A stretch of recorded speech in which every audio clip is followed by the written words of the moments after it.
आज अपन पॉलिटिकल में नया पाठ शुरू करेंगे, पाठ 5 न्यायपालिका। जैसा कि आप सभी जानते हैं, न्यायपालिका किसे कहते हैं?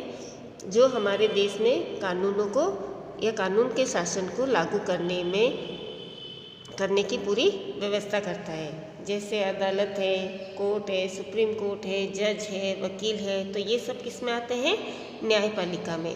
और हमारे संविधान द्वारा जो भी कानून बनाए गए हैं उन कानूनों को लागू करते हैं। ठीक है, तो आज हम शुरू करेंगे पाठ 5 न्यायपालिका। और इस व्यवस्था में बहुत सारी अदालतें भी होती है जो नागरिकों को न्याय दिलाती है।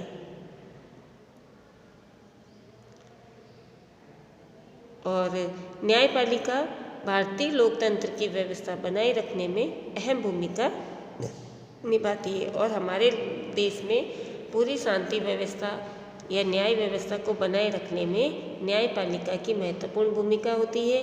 और क्यों होती है? क्योंकि यह अलग होती है। हमारे लोकतांत्रिक देश में जो कार्य करने की 3 संस्थाएं हैं,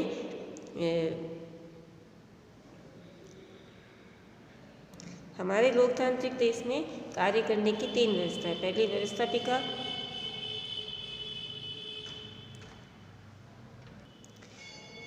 विधायिका, कार्यपालिका और न्यायपालिका। ये 3 संस्थाएं होते हैं, जिसमें तीसरी संस्था हमारी होती है न्यायपालिका।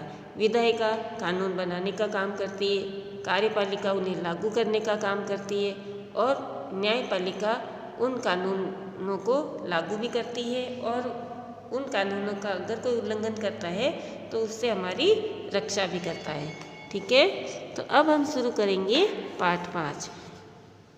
अखबार पर नज़र डालते ही आपको देश भर की अदालतों द्वारा किए जा रहे कामों की झलक मिलने लगती है। लेकिन क्या आप बता सकते हैं कि हमें इन अदालतों की ज़रूरत क्यों पड़ती है? जैसा कि आप चैप्टर 2 में पढ़ चुके हैं, हमारे देश में कानून का शासन चलता है।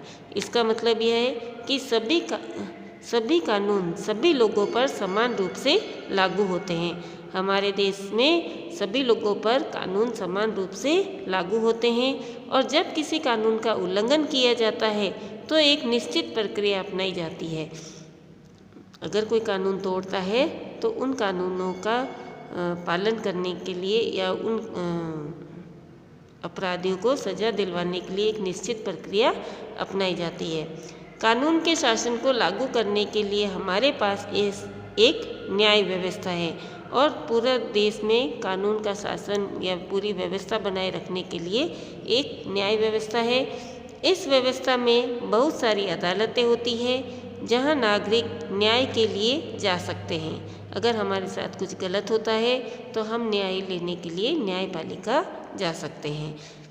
सरकार का अंग होने के नाते न्यायपालिका भी भारतीय लोकतंत्र की व्यवस्था बनाए रखने में अहम भूमिका निभाती है। और जिस तरीके से हमारी सरकार के जो 3 अंग हैं, विधायिका, कार्यपालिका और न्यायपालिका, जिसमें तीसरा अंग है हमारा न्यायपालिका, तो ये भी हमारे यहाँ पर हमारे देश में शांति व्यवस्था बनाए रखने में महत्वपूर्ण भूमिका निभाता है। यह इस भूमिका को केवल इसलिए निभा पाती है क्योंकि वह स्वतंत्र है। और न्यायपालिका इन दोनों ही संस्थाओं से अलग होती है। इन भारत सरकार के 3 अंग हैं, तीनों में से न्यायपालिका तीनों से ही अलग होती है, स्वतंत्र होती है। इसीलिए वह स्वतंत्र रहकर न्याय करती है। स्वतंत्र न्यायपालिका का क्या मतलब होता है? क्या आपके आसपास की अदालत और नई दिल्ली में स्थित सर्वोच्च न्यायालय में के बीच कोई संबंध है? तो ये सारे जवाब हमें इस चैप्टर में मिलेंगे। अब है न्यायपालिका की क्या भूमिका होती है। न्यायपालिका हमारे लिए क्या क्या कार्य करती है? तो न्यायपालिका अदालतें बहुत सारे मुद्दों पर फैसले सुनाती है। वे यह तय कर सकती है कि शिक्षकों को विद्यार्थियों की पिटाई नहीं करनी चाहिए। वे राज्यों के बीच नदियों के पानी के बंटवारे पर फैसला दे सकती है। वे किसी अपराध के लिए लोगों को सजा दे सकती है। न्यायपालिका के कामों को मोटे तौर पर निम्नलिखित भागों में बांटा जा सकता है। तो न्यायपालिका कई तरह से फैसले सुना सकती है। तो सबसे पहला काम उसका है विवादों का निपटारा। न्यायिक व्यवस्था नागरिकों व सरकार के बीच में या दो राज्य की सरकारों और केंद्र व राज्य सरकारों के बीच में जो भी विवाद उत्पन्न होते हैं उन्हें हल करने की क्रियाविधि मुहैया करवाती है। तो अगर किसी के बीच में कोई भी समस्या होती है, कोई भी विवाद हो जाते हैं, तो उन्हें सुलझाने का काम न्यायपालिका करती है। फिर न्यायिक समीक्षा। संविधान की व्याख्या का अधिकार मुख्य रूप से न्यायपालिका के पास ही है। संविधान में हमारे जो भी कानून दिए हैं उन कानूनों की व्याख्या करने का अधिकार केवल न्यायपालिका के पास है।